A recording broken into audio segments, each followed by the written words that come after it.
Lu Yun tidak bisa berkata-kata, dan dia bahkan bersimpati dengan Zhao Hong di dalam hatinya. Tidak ada orang lain di dunia ini yang memiliki ibu seperti itu. Mereka harus pindah dari kompleks keluarga Zhao. Jika tidak, Zhao Hong dan Nyonya Zhao mungkin akan bertengkar kecil setiap 3 hari dan pertengkaran besar setiap 5 hari karena Zhao Ritian. Oke, biarkan aku menggandakannya untukmu. Keluar dari sini, kata Zhao Hong sambil menahan amarah di hatinya. Benar, kakakmu masih muda. Mohon lebih akomodatif padanya. Saat dia berhasil menjadi kepala keluarga Zhao, dia pasti tidak akan melupakanmu.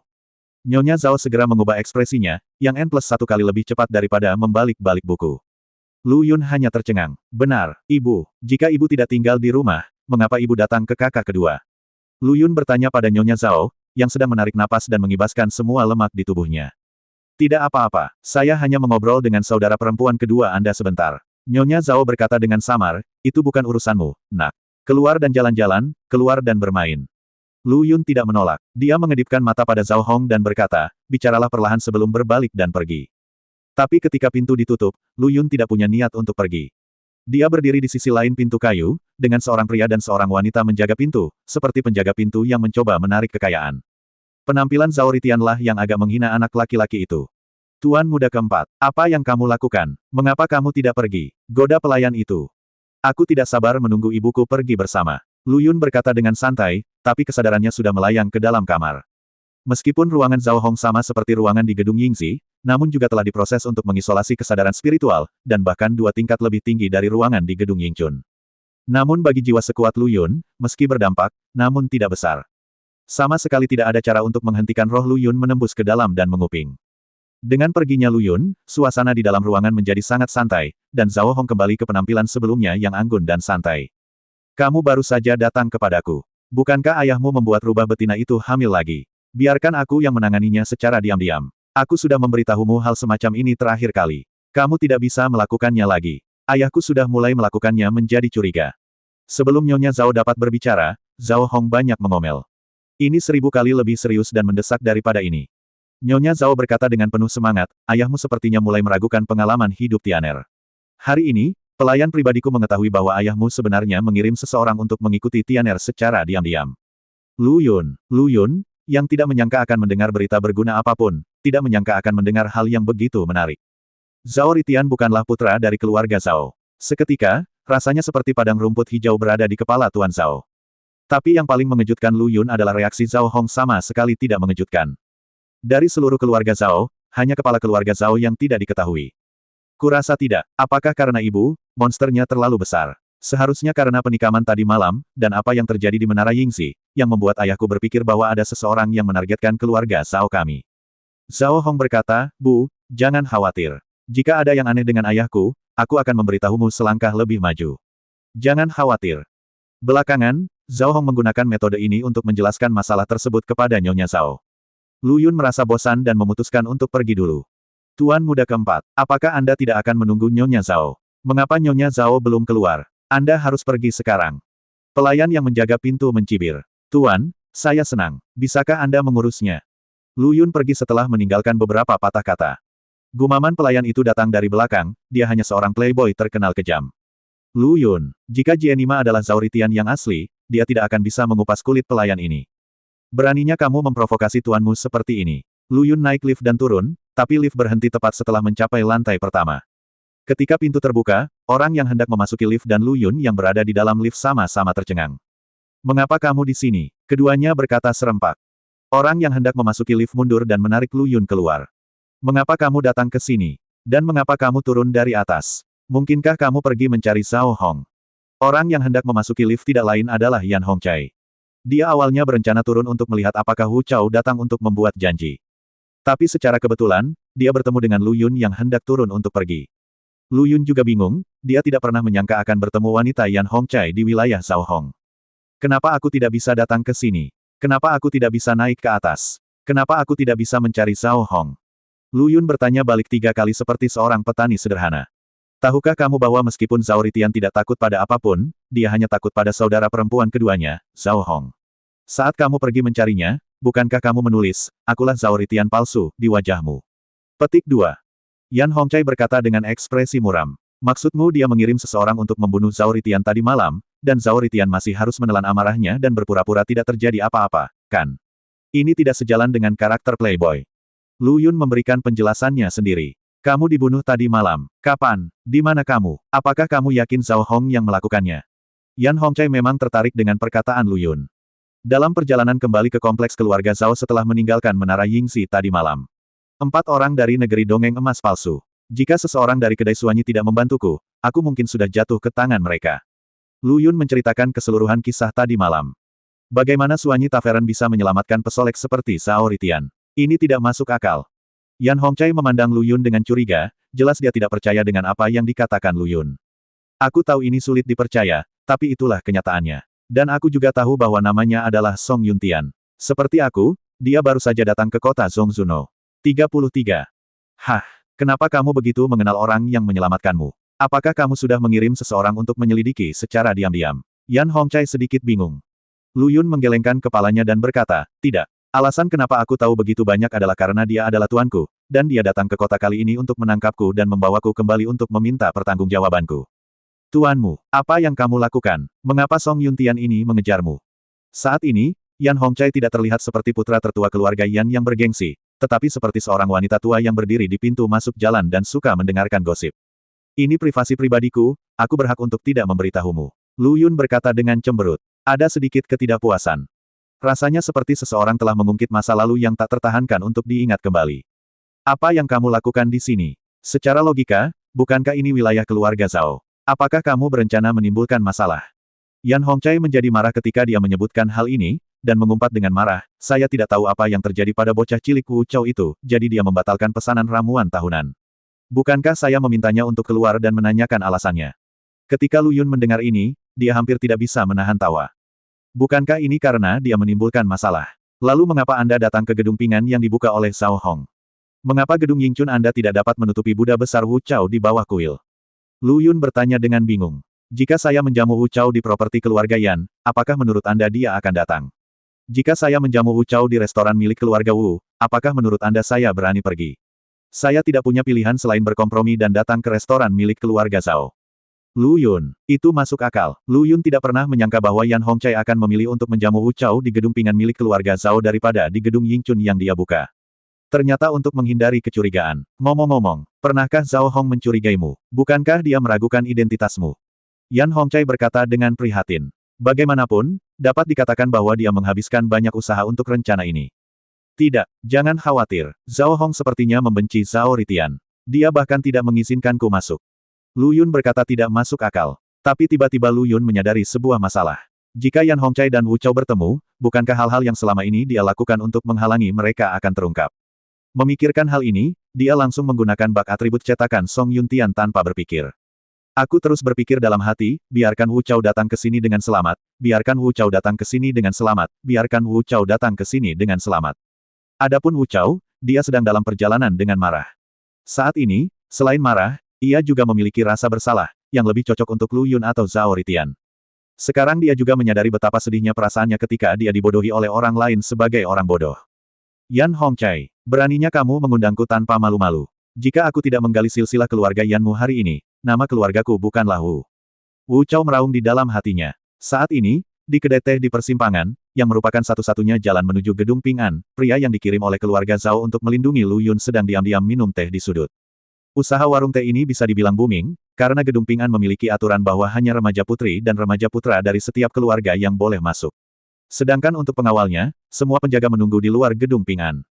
Di luar gedung Ping An ini bukan berarti di luar gedung Ping An, melainkan di luar wilayah hukum gedung Ping An yang merupakan pintu keluar dari simpang tersebut. Jaraknya setidaknya 4 atau 5 kilometer dari Menara Ping An. Ini adalah kereta yang lewat dengan tergesa-gesa di tikungan, dan secara kebetulan, sebuah kerikil dipompa ke dalam cangkir teh pria yang dikirim oleh keluarga Zhao. Pria itu mengeluh, berlari begitu cepat. Saya bergegas untuk bereinkarnasi. Suara awalnya bernada rendah ini terdengar oleh Wu Chao, yang sangat marah di dalam kereta. Dang bahkan melompat keluar dari gerbong dan langsung menuju pria itu. Pria ini melihat pihak lain mendekat dengan ganas dan sangat cepat, jadi dia tidak berani mengendur sedikitpun. Dia mencabut pedang dari pinggangnya dan mengayunkannya. Dengarkan saja bunyi letupan. Sosok yang bergegas ke arahnya berhenti tiba-tiba dan terbang mundur, menghantam kereta dengan keras. Momen stasis membuat pria tersebut dapat melihat dengan jelas bahwa orang yang ditikamnya adalah Wu Chao, putra tertua keluarga Wu. Jantungku berdebar kencang, dan aku berteriak dalam hati, tidak bagus. Angin bertiup. Itu berubah menjadi bayangan hitam dan menghilang di tempatnya, tetapi secara kebetulan, ada sebuah tanda di bawah kursi pria itu sebelumnya dengan tulisan, melindungi, tertulis di atasnya dan kata, api, di belakangnya. Wu Chao tidak pernah membayangkan bahwa di kedai teh yang penuh dengan pengawal ini, seseorang justru berani menyerang seseorang yang turun dari kereta. Dua pria berbaju hitam turun dari kereta, satu membantu Wu Chao bangkit dari tanah, dan yang lainnya waspada terhadap lingkungan sekitar untuk mencegah serangan diam-diam lagi. Meskipun kedua orang ini setengah langkah ke alam abadi emas, aura yang dilepaskan dari kedua orang ini sangat kuat, bahkan lebih tinggi daripada banyak alam abadi emas. Bunuh! Bunuh mereka semua, raung Wu Chao. Dia tidak punya tempat untuk melampiaskan amarahnya yang sudah meluap-luap, dan ketika ini terjadi lagi, amarah yang cukup untuk melanda dirinya tidak lagi dapat dikendalikan. Para penjaga dan pengawal di kedai teh semuanya tercengang saat melihat itu adalah Wu Chao. Tapi kami belum menunggu mereka menjelaskan. Mereka jatuh ke tanah satu demi satu. Setiap orang yang jatuh matanya menjadi putih dan jiwanya hancur, tanpa kecuali. Di antara dua pria berbaju hitam yang menjaga Wu Chao, ada seorang guru spiritual. Token penjaga keluarga Yan yang jatuh di bawah meja pria sebelumnya bergoyang ke arah Wu Chao. Wu Chao mengambil token itu dan menghancurkannya menjadi beberapa bagian. Kamu adalah keluarga Yan, kamu adalah Yan Hongcai. Neneknya sedang mempermainkanku, kan? Oke, mari kita lihat. Wu Chao berkata dengan wajah penuh kebencian. Yan Hongcai, yang memiliki kesalahan besar di kepalanya tetapi tidak menyadarinya, mengguncang Lu Yun yang tiba-tiba berhenti berbicara. Lu Yun, yang sedang berkonsentrasi pada latihan, akhirnya sadar kembali. Hah, ada apa? Yan Hongcai mengeluh, aku pergi. Apa yang terjadi padamu barusan? Sepertinya kamu berubah menjadi manusia kayu. Kamu tidak berbicara atau bergerak. Oh, tidak apa-apa, itu hanya kebiasaan lama, tidak masalah. Apa yang baru saja kamu tanyakan padaku? Lu Yun berkata sambil melambaikan tangannya. Lagi pula, dia tidak bisa mengatakan bahwa Wu Chao tidak bisa datang ke sini karena pendekatannya yang terkonsentrasi. Hanya, lupakan saja, tunggu saja, ikut aku turun dulu untuk melihat apakah Wu Chao ada di sini. Mengatakan ini, Yan Hongcai menarik Lu Yun ke dalam lift. Tidak, apakah kamu gila? Ini adalah wilayah Zhao Hong, dan semuanya ada di depan matanya. Kamu begitu dekat denganku. Bukankah ini jelas-jelas terungkap? Lu Yun melepaskan tangan Yan Hongcai dan berkata. Oh, jangan khawatir. Meskipun ini adalah wilayah Zhao Hong tidak mau repot-repot melakukan hal semacam ini. Aku mengenalnya lebih baik daripada kamu. Kata Yan Hongcai. Semua orang bilang begitu, apalagi yang bisa Lu Yun katakan. Sekarang satu-satunya harapan Lu Yun adalah sifat pensil alis Song Yuntian begitu kuat sehingga dia bisa menghentikan Wu Chao. Ia tidak boleh diizinkan datang ke gedung Ping An ini, jika tidak ia akan menjadi sasaran kritik publik. Jangan katakan bahwa identitas Zhao Ritian tidak dapat melindunginya pada saat itu. Bahkan jika Zhao Hong melapor, dia mungkin tidak akan mampu menahan kemarahan ganda dari keluarga Yan dan keluarga Wu. Terlebih lagi, mengapa Zhao Hong harus membela dia? Saya turun dan berjalan keluar pintu dengan perasaan cemas. Ketika mereka berdua berdiri di depan pintu gedung Ping An dan melihat ke kedai teh di kejauhan, mereka berdua tercengang. Warung teh di kejauhan yang seharusnya ramai dikunjungi orang ternyata sudah tak bernyawa. Lu Yun dan Yan Hongcai menggunakan indera spiritual mereka untuk menyelidiki pada saat yang sama, dan hasil yang mereka peroleh membuat mereka semakin terharu. Apa yang terjadi? Terutama Lu Yun, berpikir, mungkinkah Wu Chao benar-benar diblokir di luar gedung Ping An? Bagaimanapun, satu-satunya yang dapat bertahan dan membunuh begitu banyak penjaga dan pengawal dengan kecepatan yang hampir seketika adalah tiga keluarga besar di kota Zhongzuno. 33. Kenapa kamu masih berdiri di sana? Ayo pergi. Pergi dan lihat. Yan Hongcai mendesak Lu Yun yang tertegun. Oh, itu datang. Lu Yun menjawab dan mengikutinya. Katakan padaku, mungkinkah Zhao Hong mengirim seseorang untuk melakukannya? Saat kita semua berada di gedung Ping An, bunuh pengawal kita dan semua keluarga lainnya. Lu Yun berspekulasi. Mustahil. Yan Hongcai berkata dengan sangat yakin. Hal ini membuat Lu Yun tercengang. Dia berpikir bahwa meskipun Yan Hongcai tidak setuju dengan dugaan tersebut, dia setidaknya akan ragu atau memikirkannya. Dan Yan Hongcai kemudian memberikan penjelasan, Zhao Hong adalah seorang pengusaha, dan sifat seorang pengusaha adalah tidak mampu membelinya lebih awal jika tidak ada keuntungan. Apa maksud Anda jika dia melakukan ini? Lu Yun berkata dengan tajam, izinkan saya bertanya, mungkinkah Zhao Hong ingin kita tinggal di gedung Ping An miliknya satu malam lagi, dan membebankan biaya semalam yang sangat tinggi kepada kita untuk mendapatkan keuntungan? Yan Hongcai memandang Lu Yun seolah dia orang bodoh, apakah menarik mendapat masalah? Saya hanya ingin menghidupkan suasana. Lu Yun berkata sambil tersenyum. Kamu sangat aktif. Saya sarankan kamu tidak aktif lain kali. Terima kasih. Yan Hongcai berkata tanpa kecerdasan emosional apapun. Sekarang yang ada dalam pikirannya hanyalah siapa yang melakukan ini. Dan mengapa? Ketika mereka mendekat dan melihat dengan jelas kata, "W" pada kereta rusak di tanah, mereka semua mengerti. Lu Yun bahkan menghela nafas panjang. Sepertinya penampilan Song Yuntian stabil seperti biasanya. Tampaknya Yan Hong tidak mungkin bertemu Wu Chao di gedung Pingan hari ini. Mengapa keluarga Wu mengambil tindakan terhadap para penjaga ini? Yan Hongcai menjulurkan kepalanya dan tidak bisa memahaminya. Lu Yun, pelakunya, berkata, tidak. Tak hanya itu, Lu Yun juga tertarik dengan mayat-mayat yang berserakan di warung teh. Orang-orang ini semua mati setelah jiwa mereka dihancurkan. Orang yang mengambil tindakan adalah seorang guru dengan pencapaian jiwa yang luar biasa. Hal ini dikatakan kepada Yan Hongcai di belakangnya. Faktanya, menurut Lu Yun, metode jiwa dalam membunuh orang tidaklah kekanak-kanakan. Bahkan dapat dikatakan bahwa metode rahasia jiwa yang digunakan oleh penyerang bahkan dapat mencapai tingkat metode rahasia serangan jiwa spiritual dari jiwa utama. Maka orang yang mengambil tindakan pastilah keluarga Wu. Rumor mengatakan bahwa penjaga yang menjaga Wu Chao memiliki seorang guru dengan pencapaian spiritual yang mendalam. Yan Hongcai berkata dengan wajah serius. Tapi kenapa Wu Chao melakukan ini? Kata Lu Yun sambil menahan tawanya.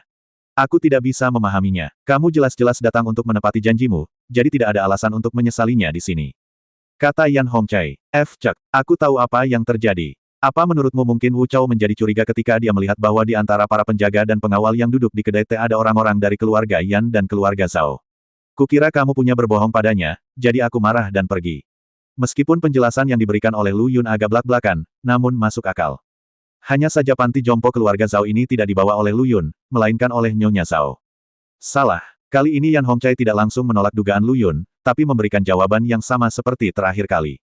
Jelas sekali seseorang dengan sengaja menyerang kereta yang ditumpangi Wu Chao, jadi Wu Chao membunuh orang-orang ini dengan marah. Lalu menurutmu siapa orang ini? Lu Yun terus bertanya. Bagaimanapun, dia tidak peduli siapa orang itu, selama itu tidak melibatkan dia.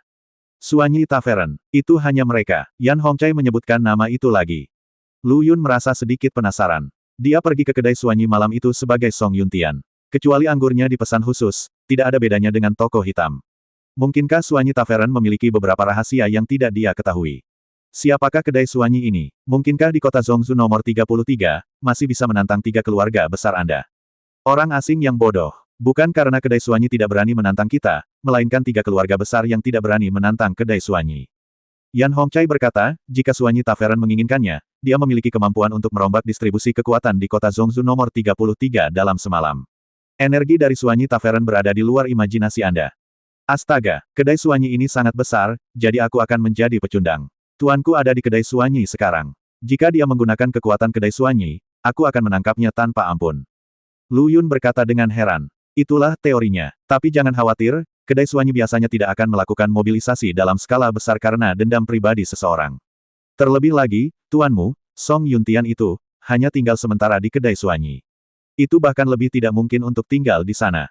Yan Hongcai menjelaskan, mengapa kamu begitu yakin bahwa tuanku belum bergabung dengan Suanyi Tavern?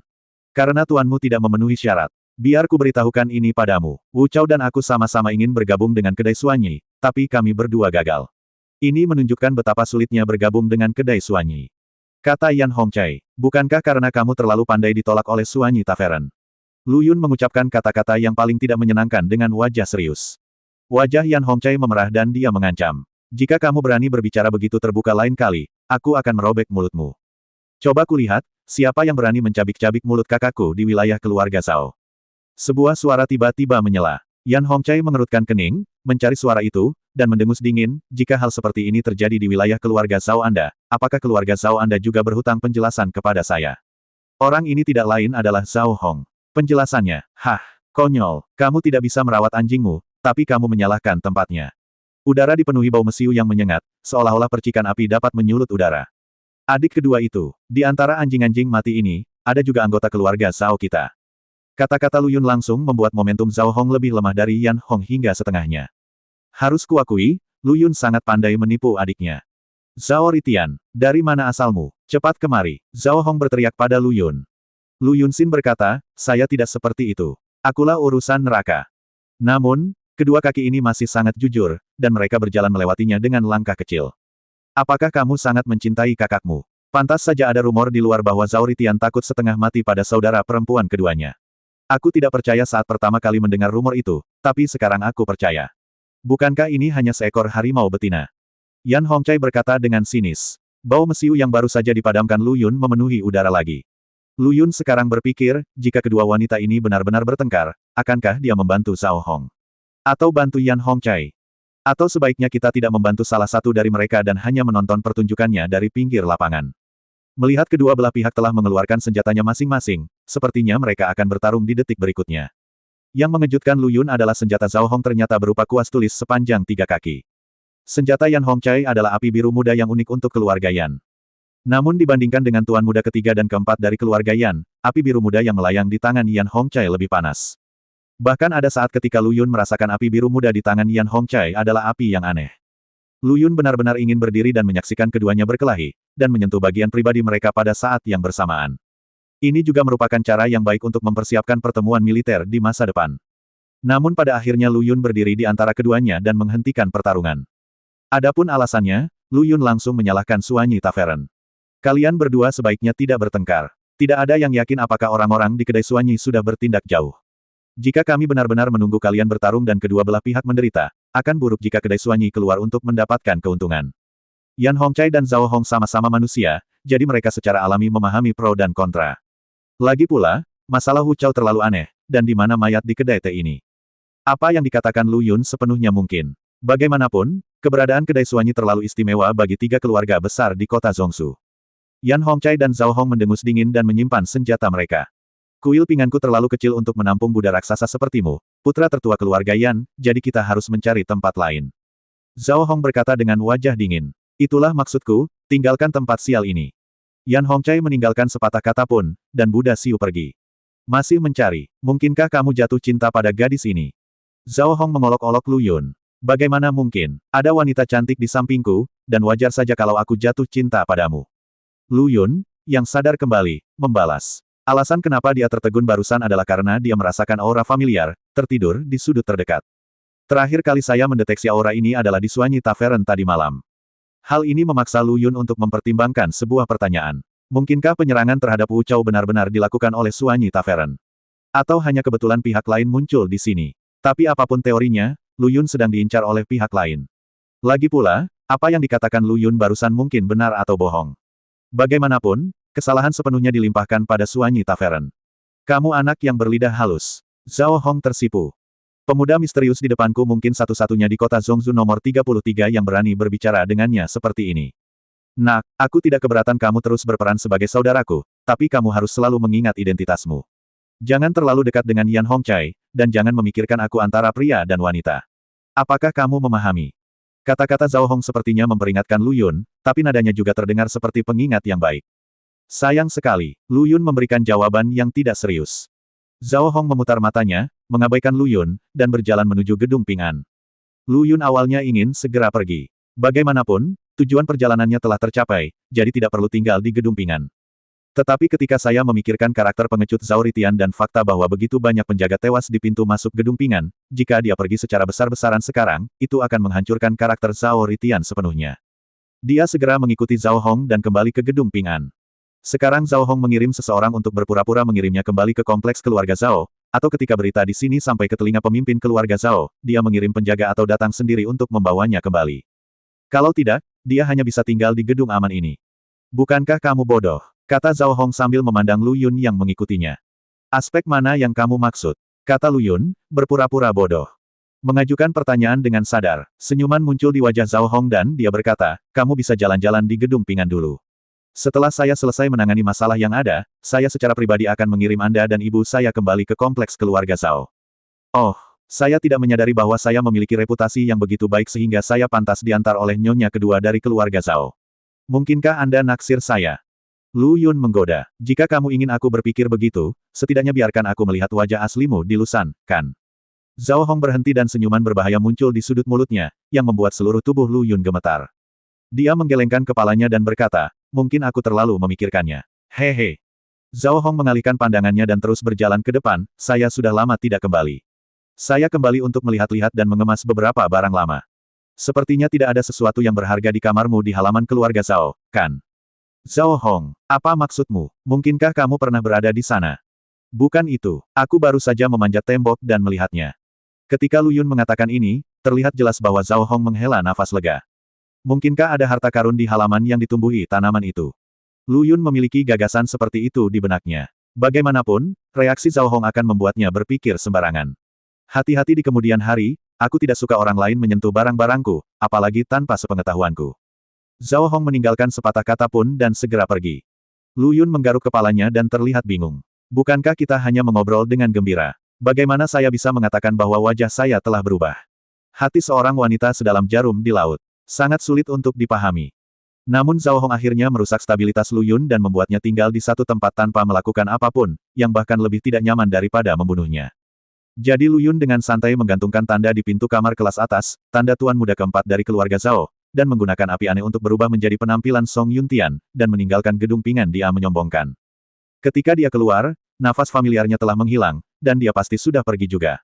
Lu Yun baru saja memanfaatkan identitas Song Yuntian untuk pergi ke kedai Suanyi untuk menanyakan informasi, dan mengambil kesempatan untuk melihat siapa yang ada di dekatnya dan untuk tujuan apa.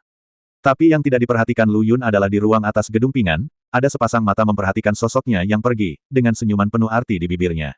Apakah ini wajahmu yang sebenarnya? Dibandingkan dengan saudaraku yang tidak berguna, kamu benar-benar hebat.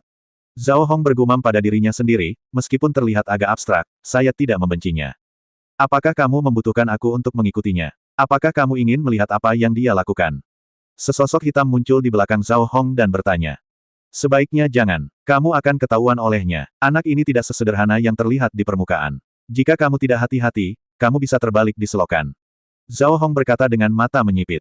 Lu Yun berjalan menuju kedai Suanyi, tapi yang tidak dia duga adalah.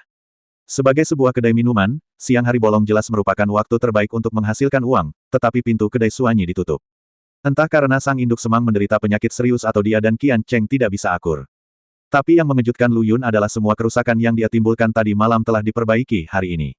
Efisiensinya cukup tinggi. Lu Yun berencana pergi ke tempat lain untuk berjalan-jalan. Dia akan datang ketika kedai Suanyi dibuka setelah gelap. Tanpa diduga, sepasang tangan kasar menepuk punggungnya. Lu Yun seperti kucing yang ketakutan, rambutnya tiba-tiba meledak. Dia terus menebak-nebak siapa yang mengirim orang ini. Jika ada yang meminta Song Yuntian untuk membalas dendam, Lu Yun hanya bisa memikirkan 4 pria berbaju hitam yang dikirim oleh Zhao Hong tadi malam. Jika keempat pria berbaju hitam tidak pergi jauh saat itu, mereka seharusnya sudah mendengar percakapan antara Lu Yun dan panti jompo keluarga Zhao. Mungkinkah Zhao Hong telah mengirim orang untuk menunggu dan melihat di kedai Suanyi, menunggunya muncul.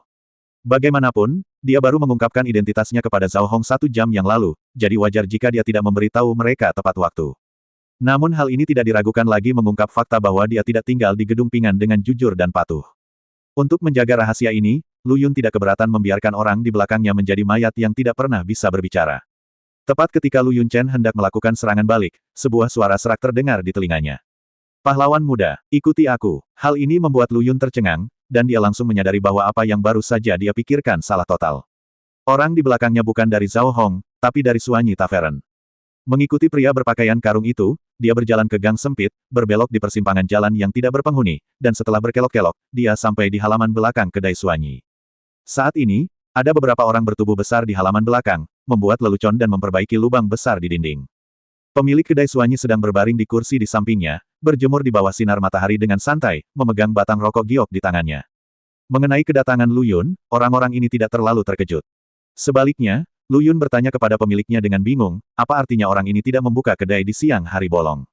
Haha, kamu bercanda, pahlawan muda. Kamu baru saja datang ke sini dan kamu tidak tahu bahwa aturan kedai Suanyi adalah tutup pada siang hari. Seperti kata pepatah, seorang pemabuk tidak peduli dengan minum. Jika kamu ingin minum, kamu tidak akan datang ke Suanyi Tavernku. Sang induk semang menjelaskan sambil menghisap rokok kering. Oh, mungkinkah kedai Suanyi Anda adalah tokoh hitam yang khusus membunuh pelanggan seperti saya yang baru saja memasuki kota dan tidak tahu apa-apa di malam hari saat gelap dan berangin dan tidak ada orang di sekitar. Lu Yun berpura-pura sangat tidak senang dan berkata. Lagi pula, Lu Yun baru saja menyuruh bos wanita itu menipu dia sejumlah besar uang tadi malam, meskipun sejumlah besar uang ini akhirnya dibayarkan dengan bantuan. Pahlawan muda, kamu telah berbuat salah padaku. Harga di kedai Suanyi kami selalu seperti ini. Tidak ada yang namanya curang. Hanya saja kamu terlalu tidak sabar tadi malam dan tidak mendengarkan saya menyelesaikan penjelasan aturannya. Kedai Suanyi. Kata sang induk semang dengan sedih. Lalu apa tujuan dari kedai Suanyimu? Lu Yun berkata dengan bingung, jika bukan untuk mencari keuntungan, apakah hanya untuk mengumpulkan sekelompok pemabuk dan mabuk sepanjang hari? Pemiliknya tersenyum dan duduk dari kursi taisi, mengetukkan batang tembakau kering di tangannya ke kaki kursi, dan berkata, kedai Suanyi kami memiliki alasan alami untuk keberadaannya. Meskipun Saoya mengalahkan Sui Sik, itu dia hanya pelanggan di toko kami, jadi dia tidak berhak meneriaki saya, juga tidak berhak mengganggu mode pengoperasian kedai suanyi kami, bukan? Suasana seketika menjadi mencekam. Orang-orang kuat yang sedang memperbaiki tembok semuanya berdiri di belakang sang induk semang saat ini, seolah-olah mereka akan bergegas maju dan melawan Lu Yun hanya dengan satu perintah dari sang induk semang. Lu Yun tertawa dan berkata, benar. Benar, akulah yang ikut campur dalam urusan orang lain. Tapi kapan pubmu akan buka? Aku sedikit haus akan anggurmu. Kedai suanyi kami memperhatikan kata takdir, dan pembukaannya tidak tetap. Terkadang pada jam 12 pagi, terkadang pada jam setengah malam. Bagi kami, wajar jika tidak membuka pintu untuk 10:30 hari. Jika Anda ditakdirkan, Anda secara alami akan bertemu, tetapi jika tidak, Anda akan berada di luar pintu. Ada juga banyak orang yang menunggu beberapa hari dan pergi dengan acuh tak acuh. Sang induk semang mengucapkan kata demi kata. Saya harus mengatakan bahwa kedai suanyi Anda cukup menarik. Saat dia mengatakan ini, dia berbalik dan pergi. Lagi pula, tidak ada gunanya tinggal di sini. Tapi ketika Lu Yun hendak berbalik dan pergi, sebuah suara datang dari lantai 2 kedai suanyi. Pahlawan muda, sekarang kamu sudah di sini. Mengapa kamu tidak datang ke lantai 2 untuk minum bersama budakmu? Suaranya memesona seperti detak burung kukuk, merdu sekali.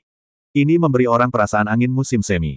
Tepat ketika Lu Yun masih penasaran dengan seseorang dengan suara seperti itu di dunia, ekspresi terkejut di wajah Nyonya Suanyi dan yang lainnya membuat Lu Yun semakin terkejut. Masing-masing mulut ini bisa dibuka, dan buah pir besar bisa dimasukkan. Kinggu, bukankah ini buruk? Sang induk semang melihat ke arah lantai 2 kedai suanyi, suaranya menunjukkan rasa hormat. Pahlawan muda bisa mengalahkan Drun Kensik, dan merupakan kehormatan bagiku untuk minum bersamamu. Suara tersenyum keluar lagi dari lantai 2 kedai suanyi. Karena Nona King mengatakan bahwa ini adalah pekerjaannya, jika aku, Song, menolak lagi, aku akan menjadi sedikit picik. Lu Yun berkata sambil berjalan menuju kedai suanyi. Tanpa diduga, dia dihadang oleh pemilik kedai suanyi, yang memperingatkannya, pahlawan muda. Sebaiknya kamu tidak main-main. Jika kamu mengatakan sesuatu yang kasar dan membuat orang di atas tidak senang, apalagi kota Zhongzuno. 33, di sana tidak akan ada tempat bagimu di Pulau Zhongsu. Lu Yun tidak bisa menahan diri untuk tidak terkejut dengan kata-kata nyonya rumah, dia tidak takut dengan kata-kata ini, tapi dia menjadi semakin penasaran dengan wanita bernama Kinggu di lantai 2. Song, terima kasih saudari atas pengingat baikmu. Lu Yun berkata dengan tangan di tangan, melewati pemilik kedai suanyi dan berjalan masuk. Karena pintunya tertutup, kedai suanyi agak gelap, tetapi bagi Lu Yun yang telah berkultivasi sedemikian rupa, penghalang penglihatannya ini dapat diabaikan. Namun yang mengejutkan Lu Yun adalah meskipun kedai suanyi tidak buka, meja, kursi, dan bangku dipenuhi tamu, semuanya berbau alkohol. Lu Yun telah melihat banyak wajah kemarin, tapi banyak di antaranya adalah wajah asing yang belum pernah dia lihat sebelumnya. Dengan hati-hati melewati orang-orang ini, Lu Yun menaiki tangga ke lantai 2.